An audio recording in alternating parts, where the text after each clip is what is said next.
Good day and welcome to NewChip's online demo week. My name is Andrew Molchany and I'm the Accelerator Program Director for the Pre-Seed and Seed cohorts here at NewChip. And I'm honored to be hosting this conversation today with three amazing entrepreneurs who are serving vastly different markets and customers, but who are all doing so in support of the growing African startup ecosystem. And that's the focus for our discussion today. What does the startup landscape look and feel like today across Africa? What opportunities and challenges exist, and how can creative problem solving and collaboration be leveraged to support and grow economies across the continent there? My guests today are Ainslie Chinembiri, founder and CEO of Chitendai, a technology company focused on the development of solar installations.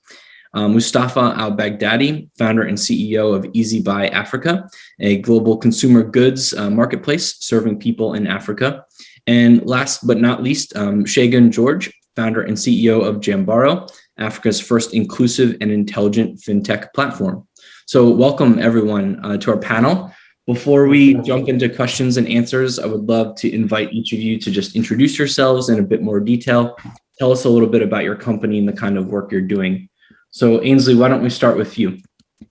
Yeah, thanks Andrew. Thanks for inviting us, or inviting me. So I'm Ainslie Chinembiri, the CEO and founder of Chitendai Limited, and we have developed a solar panel that is 43% more efficient than your standard solar panels and generates up to 4 times more electricity than your standard solar panels. So we are, got a number of projects in Africa. So we've got 19 projects, utility scale projects in Africa, and we're working on some rooftop projects as well in Africa, in Southern Africa.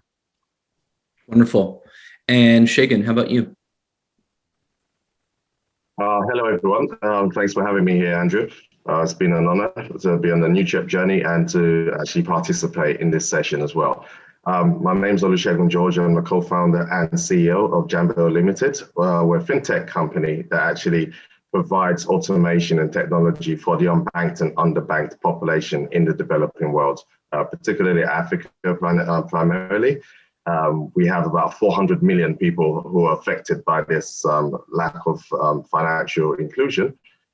We've come up with a solution that's going to conquer that, and in a measurable way as well. Awesome. Exciting, Olusegun. Thank you. And Moustapha.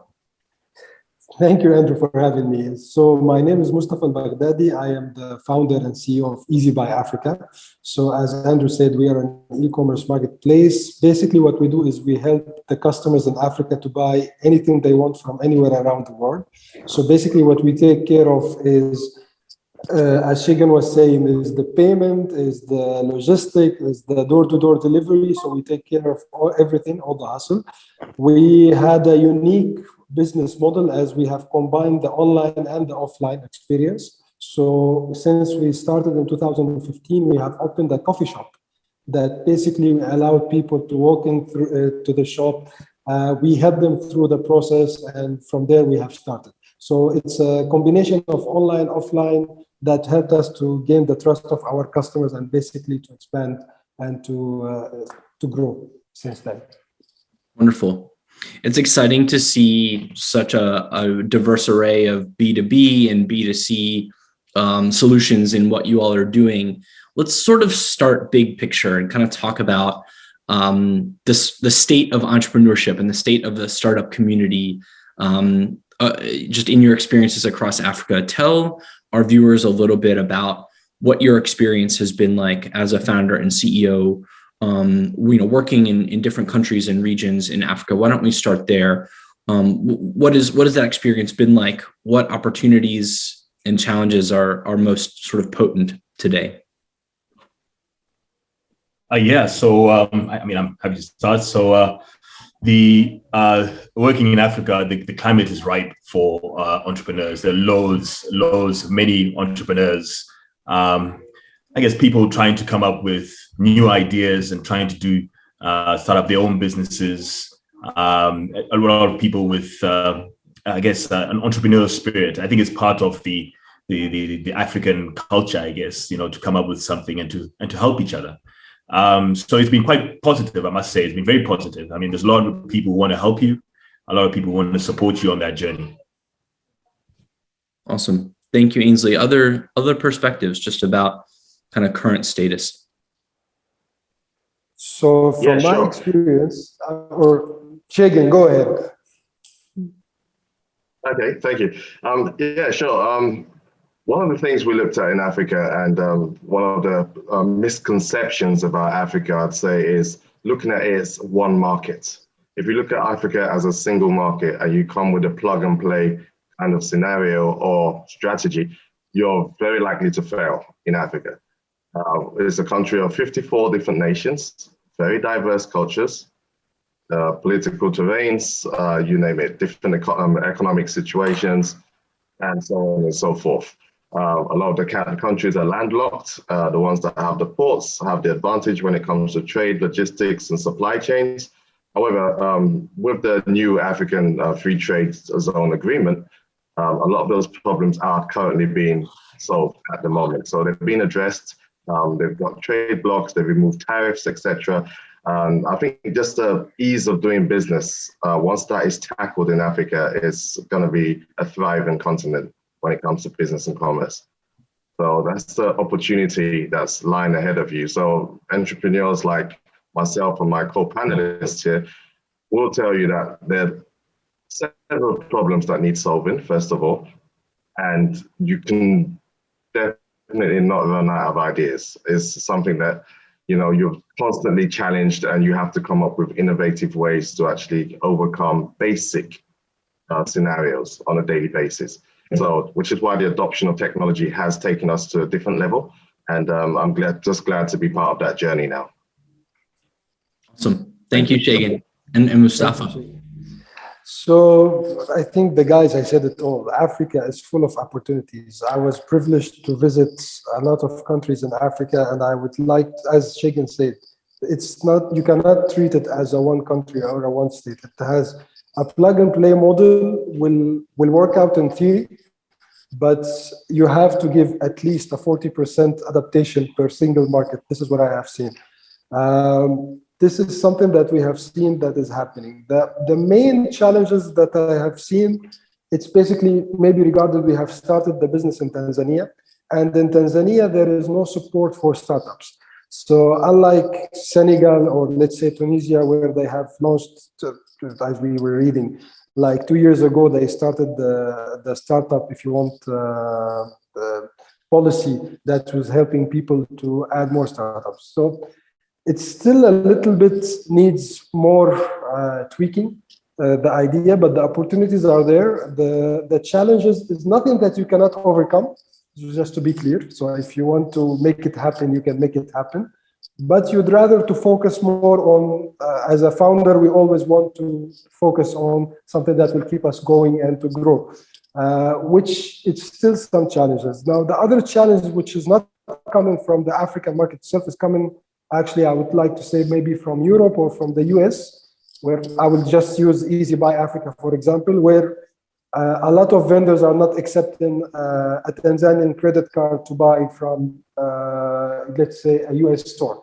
So this type of things that is happening, or when, so this is mainly, we have seen this with the policies, with the way they are treating, if you want, to start up in Africa. So it's a bit challenging that you have to fight or to, let's say, to have a battle on the local and on the, in the front line and in the exterior, or if you want to say. But in general, it's full of opportunities. There is a lot of opportunities. Now, I'm sure we're going to dig deeper on this one when it comes to funding, and it's different. I'm sure the guys will agree with me. So comparing Nairobi to Dar es Salaam in terms of ecosystem, you will see a big difference that is happening. So one of the biggest challenges that I have faced is when I was trying to raise funds just on a quick one. So if you talk to somebody in the US, they will tell you talk to somebody in Nairobi. If you talk to somebody in Nairobi, they will tell you talk to someone in the UK. So this is one of the main things that I have seen, that the ecosystem in each single country is not linked. As Shagan said, the new African market, the one market, we have a lot of expectation, but I think in some areas it will be faster than the others. So maybe payments and fintech would be one that is progressing. But logistics, I can see it's a bit tricky, especially with some experience in logistics from Dar es Salaam. That is the key if you want. It's the port for around 5 landlocked markets. There is a big challenges because also it's a source of income for the country itself. So maybe I'm talking more about Tanzanian experience, but we have seen this happening. Absolutely. It's really interesting to hear from each of you this sort of balance between, being ripe with opportunities, and yet there are limitations, both at the individual consumer level all the way up to the national or international marketplace level. Let's actually talk about that for a few more minutes. What have you all experienced in terms of either, a country's individual startup act, and governments really getting behind encouraging entrepreneurs to scale and to seek investment, or maybe more so from a commerce perspective, countries being ready to introduce, just greater economic development. What's that experience been like for you all in growing your businesses, but just, in general, working in different regions or different countries? What have you seen that has either helped or hindered at that sort of national level right now? So yeah, I can go ahead if you like. Thank you. So what we do, we're in the business of power, of providing electricity, and actually one of the big challenges in Africa is being able to access electricity, and that's probably one of the biggest challenges that Africa is facing, not just right now, but also for the future. To allow other activities to continue. And what we've experienced actually has been very, very positive in many of the regions that we've been operating in or working in. So in Zambia, for instance, and Zimbabwe and South Africa, there's and Tanzania as well, there's a big drive to try and encourage more independent power producers to come on board and provide electricity to the region. And that's been very, very positive. Even the regulators are more forward-thinking. Actually, if I was to be super critical of what's outside of Africa, I actually think a lot of the regulators in Africa are more forward-thinking than some of the regulators in the Western world. They're allowing more power producers to come in, and they're creating more opportunities for different types of power systems. And one of the big things is distributed power. To allow people to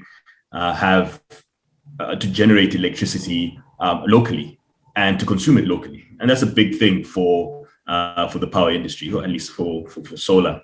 And that's the area that we are tending to focus on more, is being able to provide distributed power so that electricity is generated closer to where it's consumed. And these are things that are still yet to happen in the Western world, I guess, in the more developed world. But the regulators that we've engaged with are actually wanting this, and have actually created regulations to allow for this. So that's been very, very positive. Exciting. Yeah, it's great to hear you say, Ainslie, that you've experienced more progressive regulation. I mean, what a great dynamic, and certainly something that in terms of power grid in Texas, especially with New Chip being based here in Austin, it's been a major issue over the last year and had devastating effects.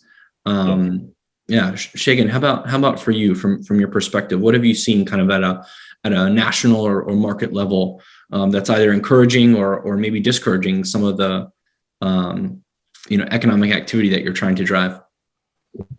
Sure. So I think we've addressed a couple of the things, like Moustapha actually mentioned. Payments, logistics, all of those things have been an issue, especially in a country like Nigeria, for instance. It's the biggest economy in Africa. It's huge in terms of innovation, technology, and some of the biggest payment companies to have come out of the fintech era have actually come out of Nigeria. And, there's a startup that just very recently had just been acquired for about $200 million by a US firm. So, it shows that there's progression in terms of the adoption rate of the payment companies and the fintech companies. there's also been a lot of collaboration. So the traditional banks who initially resisted the fintechs are now collaborating with them, sharing APIs, and open banking is coming into play as well. So, the sharing of data, the sharing of APIs is just going to become much more enabling for the economy to thrive and for trade and business and investment to actually come into that space.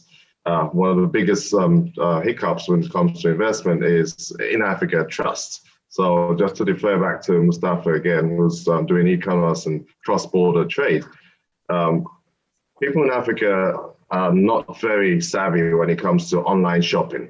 I mean, we've been shopping abroad for a while. Likes of Alibaba came into the market and they're reliable. However, if an African company were to emerge as an e-commerce company, people will still be extremely skeptical when it comes to delivery and receipts of your goods or services. So, for instance, I think it's Jumia, who are one of the big e-commerce companies to emerge out of Nigeria, who were recently listed on the stock exchange in New York. They came up with a model that suited the terrain. So, yes, they do online payments. They're enabled for mobile money payments, card payments, etc. However, the trust element had to be conquered and addressed in a way that they actually came up with a new strain or a new model in terms of their business model to actually receive payment on delivery. So that's a big risk in some places, especially when it comes to cross-border. You paid for the delivery service, you paid UPS or whoever, and they turn up and they don't find a buyer. So, just to conquer that, they came up with a new model whereby they accept payments on delivery. And it's just similar to what Uber and Bolt have done when it comes to transportation as well. So in the UK or the US, I could not pay cash on an Uber. However, in Africa, they accept cash payments or they accept mobile money payments after they drop you. So those are the small things that we take for granted. However, in Africa, there's still major issues around those, but they're being conquered and being addressed as we speak. Thank you, Shagan. Yeah, Moustapha, can you add some perspective there just about trust? I mean, I think that's a really critical dynamic, thinking about the customer at the center of the work that you all are doing. And again, I think even though from marketplace to fintech to solar technology, at the end of the day, and Ainslie, you mentioned this, there is this cultural dynamic of entrepreneurs and customers wanting to help one another, and that being a critical part of the culture. What has that trust dynamic been like for you with Easy Buy Africa, Moustapha? I think I'll just build on what Shagan says. So Jumia, actually, they went to the Tanzanian market, and we're very proud. Actually, in one of earliest presentation, we said that we have outlasted the first African unicorn, because Jumia, they went out of the Tanzanian market. So we came into the market together, but after 6 years, they went out, and we are still going on. Mainly because, as we said, we adapted to the idea. So Jumia, they were trying to do the plug and play model, where basically they took for granted the payment and the trust and all of this. While from our side, we went into a one step further and we said, okay, we will open an online shop, and basically it's a coffee shop to build more trust.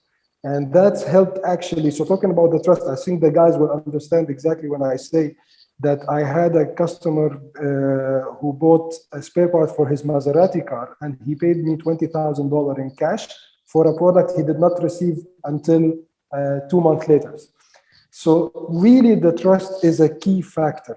And to build a name, and this is a challenge for all of the entrepreneurs in Africa. Okay, I want to do a good job, and I'm doing my best, but of course I'm gonna face challenges.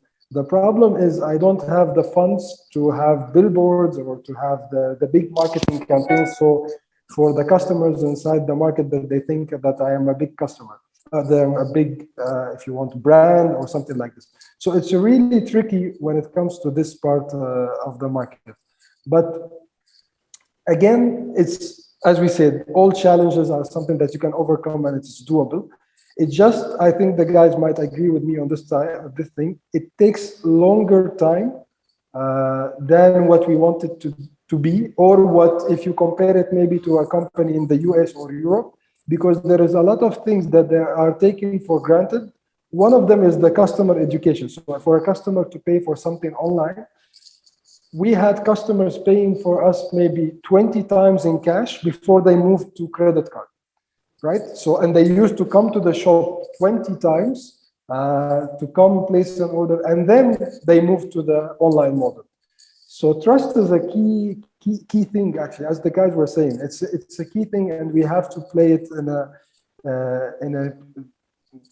we have to play it smartly to make sure that the customer will trust you, will trust testing you, trying you, and you have to accept as an entrepreneur that this will take a longer time than expected.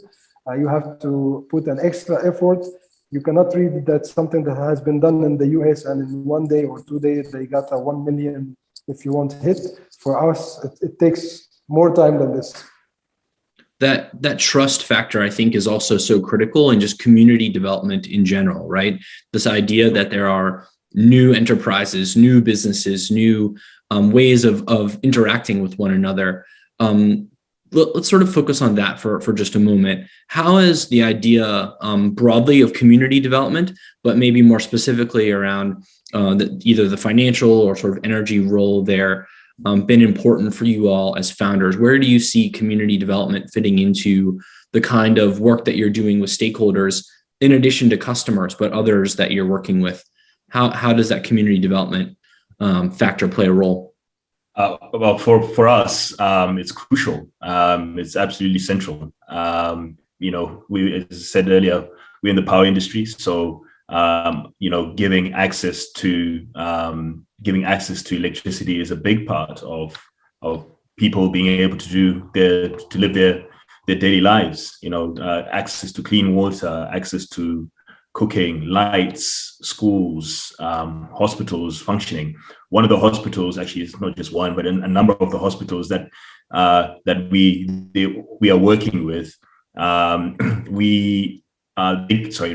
they currently do not get power to the hospital. So for operations and all sorts of different activities that go on within a hospital, if there's no electricity, you can't have an operation. There's a real link between the access to power and life and death decisions.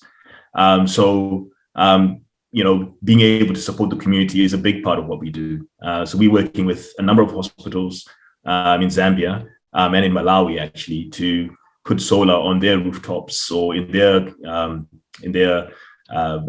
gardens or empty spaces, so that they can service their communities. In one part of Zambia, they serve about 70,000 people. One hospital serves 70,000 people. That means 70,000 people can have access to electricity when they visit the hospital, and they can have access to medicines.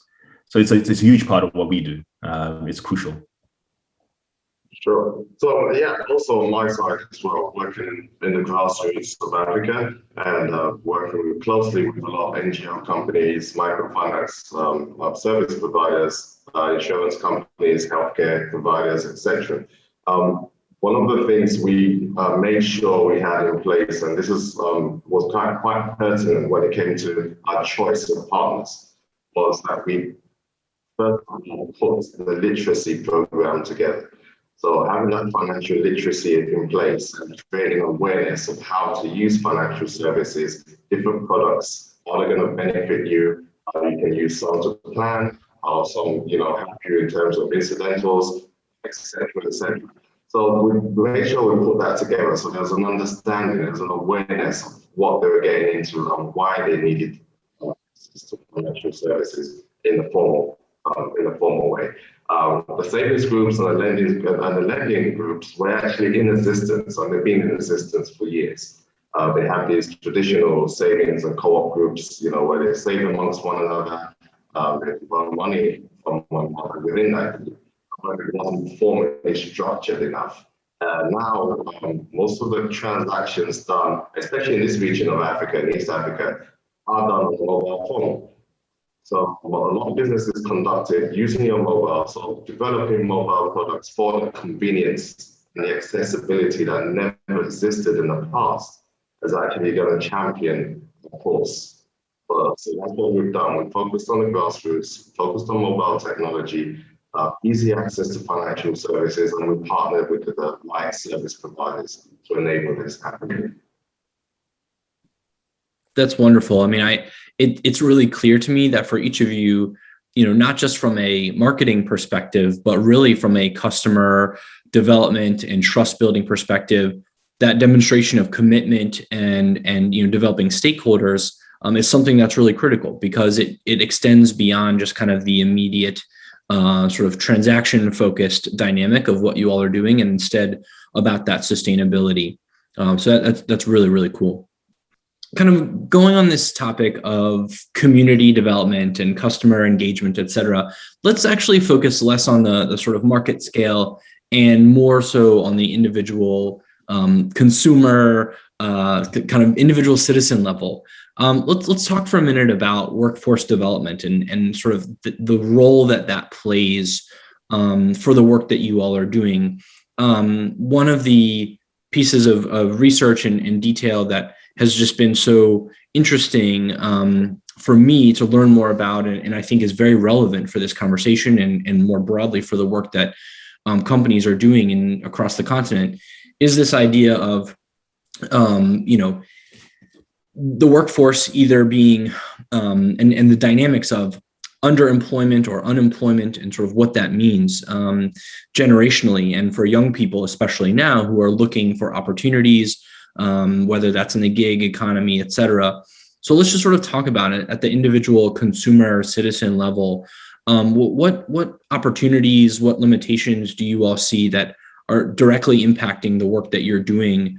What does that mean for the sort of current status of the work that you're trying to do and for the future? Moustapha, why don't you start us on this one, kind of thinking about the individual perspective? Okay, so from my side, I would say that I am quite lucky in my experience, because we are around 10 people now in Easy by Africa, and 7 of them, we are actually the same people who started the company since 5 years ago. So this is, for me, and I know the guys will know, it's normally tough in Africa to stay with the same people. Normally there is a lot of rotation, a lot of opportunities, but we were lucky, to be honest. So the team who joined me stayed with us. We grew together, and we made sure that we're growing all together all the time on all levels. But because I have other businesses and other experiences also in the same market, the biggest challenge I have seen, and this is really different from market by market. So we have established more than one company in Africa, more than one market. It's the level of readiness of the team. So you have to be ready that for the workforce, you have to be ready that you cannot find off-the-shelf solutions, even with the workforce. So at least this was my experience, that whenever you have in mind, you have to rely on training, you have to rely on spending more time, sometimes hiring more than one person for the job to be able to push them together. So even if you need one, but sometimes you have to hire 2, they will push each other, and eventually you will learn. Other thing I would say, what I was fascinated with when I moved to Africa is the presence of the women in the workforce. So we are happily, I think more than 60% of our team is actually female. They are really present, they are really strong. The mamas, they are really, they are really part of the culture. So it's more advanced than where I come from the Middle East. So I don't see any issues with this one. Payment equality, from what I have seen, my experience, I don't see it as I'm sure there is issues in certain cases, but at least in our company, so the manager and the shop owner and the lady who is running the whole operation for us is a lady, and she joined us. She was an undergrad. She graduated while she was with us, and now she's handling the whole operation. So again, I think it depends about the cases we're talking about. But in general, yes, you see that you need to spend more time, or you need to consider that when you're hiring workforce, you need time for training. You don't have off-the-shelf solutions. You cannot say that I need an ex-developer or an ex-marketeer or an ex, and it's just a plug-in solution for us. So this was my experience, to be honest. So I don't see major issues. You just need to adapt.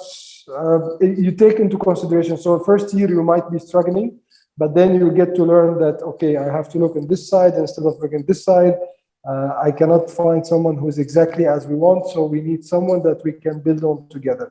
And you need to remember that in terms of startup, I still consider the market is very young.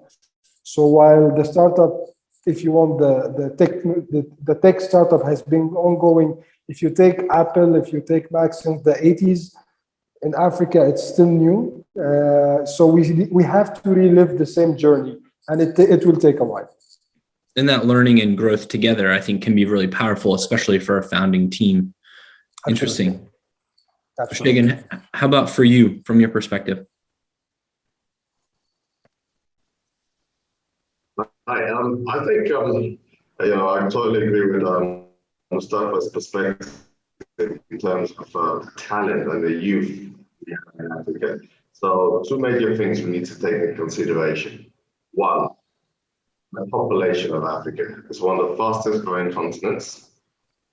Two, the youth we have in terms of human capital.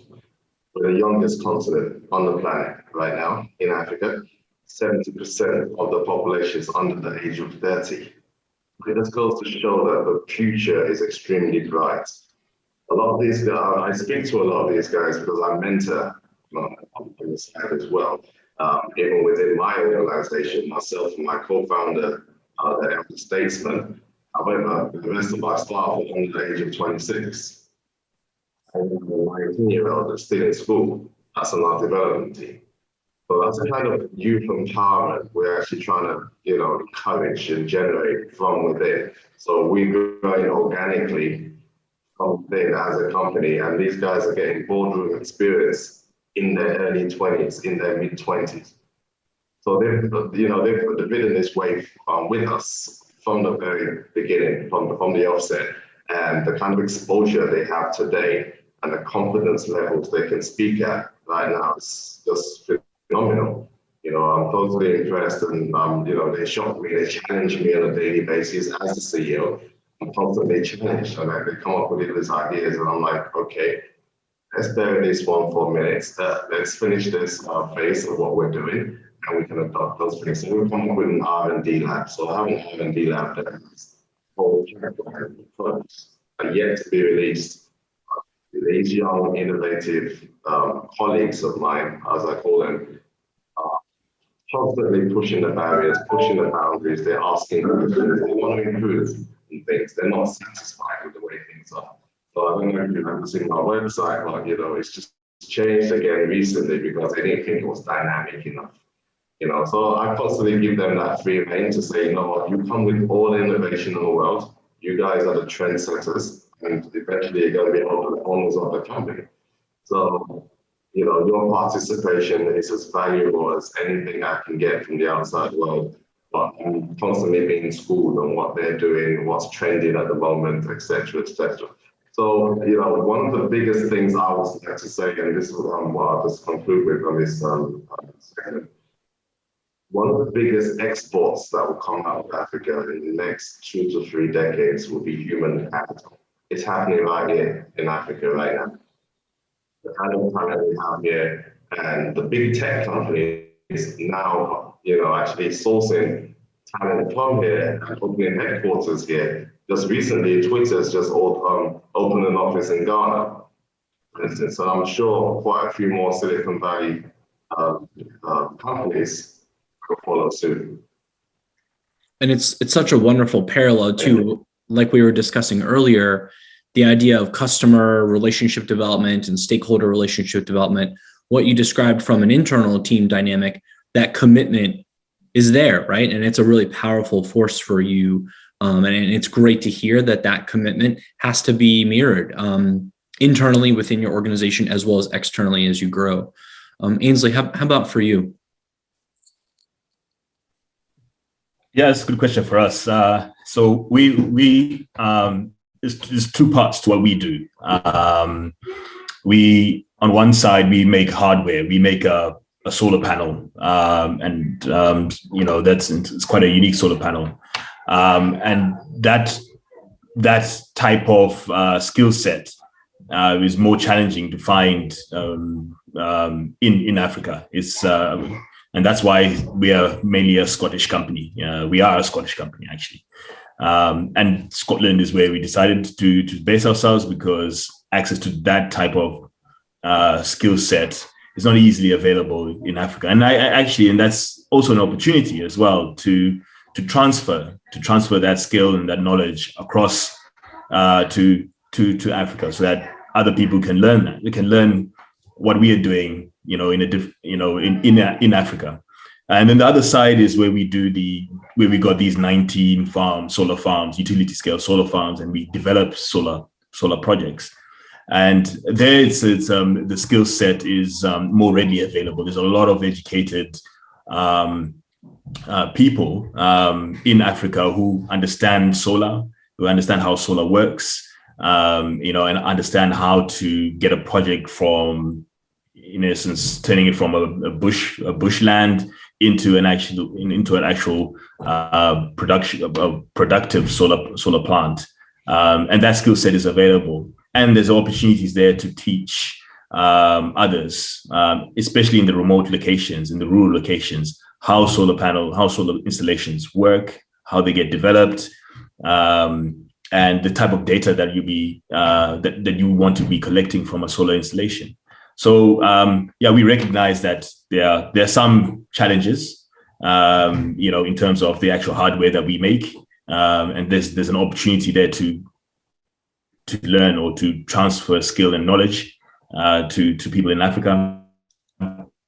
But then there's already big knowledge or skill set, or a lot of big resource there of people who understand solar projects, as in the basics of the solar projects. Yeah. Wonderful. Yeah, I mean, it goes right back to that initial theme of opportunity, certainly there, and is great to see. As we kind of wrap things up today, let's focus on the sort of topic of investment. What do investors need to know, and sort of what's your experience been like so far connecting with investors? But more specifically, what do you think is sort of most valuable for the investment community to really understand as they're looking to partner with you and organizations that are working throughout various regions? What's most compelling or exciting for you from your perspective as you're seeking to grow investment? So if I start from what I have seen, when I first came to Africa, I came with Procter & Gamble, right? And I was heading for them the market in Tanzania, Rwanda, Burundi. So we were with the distributor with them. And I founded the company there initially before moving to Easy by Africa. One thing I always kept on telling them, that you cannot rely on the heritage that you have on Europe and the US for you basically to come and not spend the same amount of money that you have spending for all those years and expect people to buy your product just because you're famous in the US, you're not famous in Africa or in any other country. So I think the same goes with the investors, that this is a market that you cannot expect that you need to treat in the same way you're treating the US market. So your ROI is not going to be the same today. Your risk factor is not going to be the same today. You cannot benchmark against Europe. You cannot benchmark against US. You cannot benchmark against the developed countries in Asia. You have to think about it as a new market, as a new opportunity that comes with the bigger gains, but with bigger risks. This is for sure. There is always a solution. There is always a way. They always need to be ready to adapt and ready to change, ready to play along of what's happening, the changes in the market. But it's a huge opportunities, but you cannot treat it the same way you're treated. And this does not go only for, as Shigan was saying at the beginning, Africa is not a one country. Each country has its specific, has its, you need to know and to learn about it. some model might look like it's very odd in Nigeria, but it works perfectly in Tanzania, or the other way around. So you cannot have someone to overlook an opportunity for you from the same way they are looking. I don't know. I have noticed this a lot. So you have someone who's expert for, let's say, evaluating an opportunity in Europe, and it's the same guy who's evaluating an opportunity in Africa. Most probably, if it's the same outcome, they would go with the opportunity in Europe. And this is completely different. It's completely different. And the opportunities are much more bigger. And I think this is something that most of the investors that I have talked to, I have seen they are not seeing this. So the way of doing business is different. And therefore, the returns are different. The time is different. And you cannot expect to use what you know already. Yes, you will benefit from what you know, but you cannot implement the same of what you know in a different market. I agree with what Moustapha said there. Yeah, it is very different. I think the challenge for investors is to try and understand the market and how it operates, and to understand the risks. And the risks are different. And and I guess that's for me. That's the biggest challenge, is understanding the risks. One thing that I have picked up on is that people in Africa are very relational, very, very relational. It's one thing we realized quite quickly is that, because I'm based here in Scotland, but then I can't do business in Africa if I don't have people who I trust in Africa, to be able to do that, to be able to, find projects, because, a phone call or a WhatsApp text message will only go so far, but it really won't get you to actually agreeing a deal.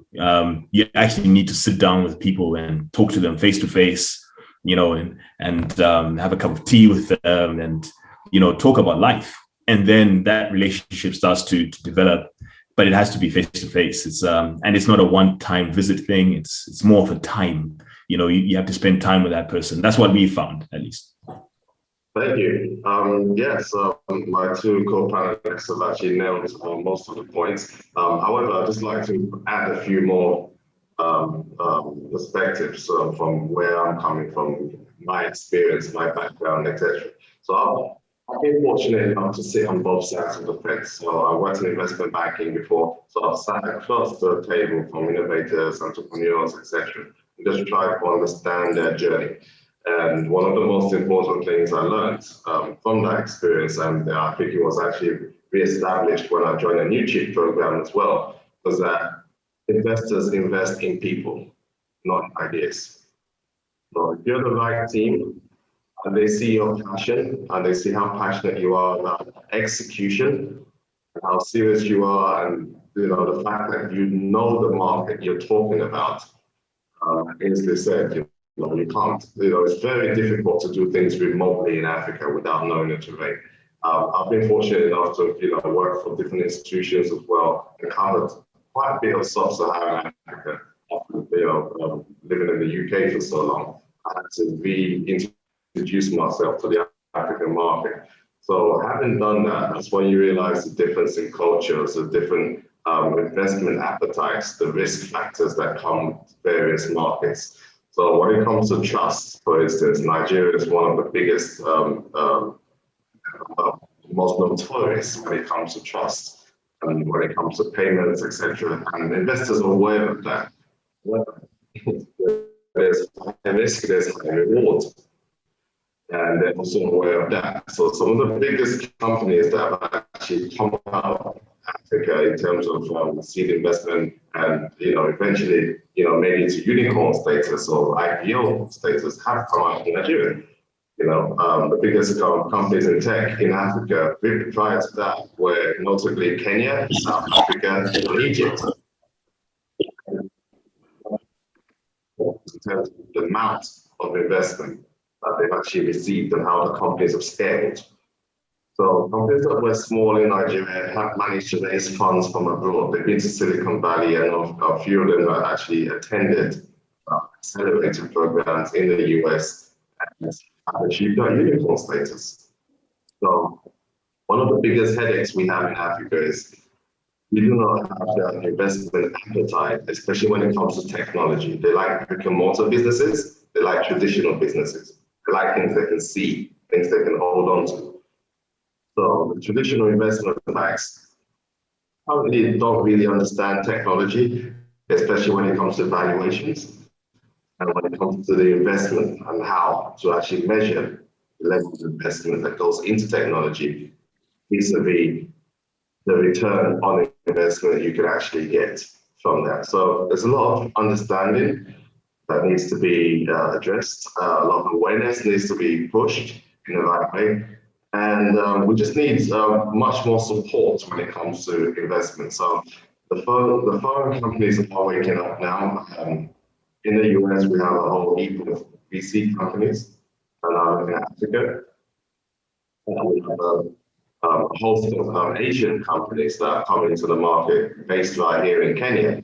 I've met quite a few of them, from Japanese firms, Chinese firms. They all come to the market, they're seeing nothing but opportunity. So I think the future is bright. More investment will pour into this region.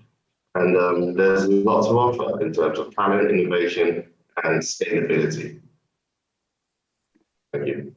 And certainly, I think that reemergence and the reestablishment there of those relationships that we've all talked about and is really critical, both again from a workforce development, from a just business to business perspective, will grow and kind of reinvent itself in some ways in a post COVID-19 world, as more folks are vaccinated, as there's more travel and just more opportunity to do that. It sounds like that will really enhance the kind of systems that you all are discussing and from your perspective are really critical for growth and prosperity. So that's exciting and really promising. Thank you so much, Ainslie and Moustapha and Olsegun, for your time, your ideas and openness, and just for the perspectives that you shared in our panel discussion today. Truly interesting and really inspiring. And we look forward to hearing more from you in the future. If you enjoyed today's conversation, I highly encourage you to tune in more to NewChip's online demo week and to check out our other panel conversations as well. I'm Andrew Molchany with the NewChip Accelerator. Happy venturing.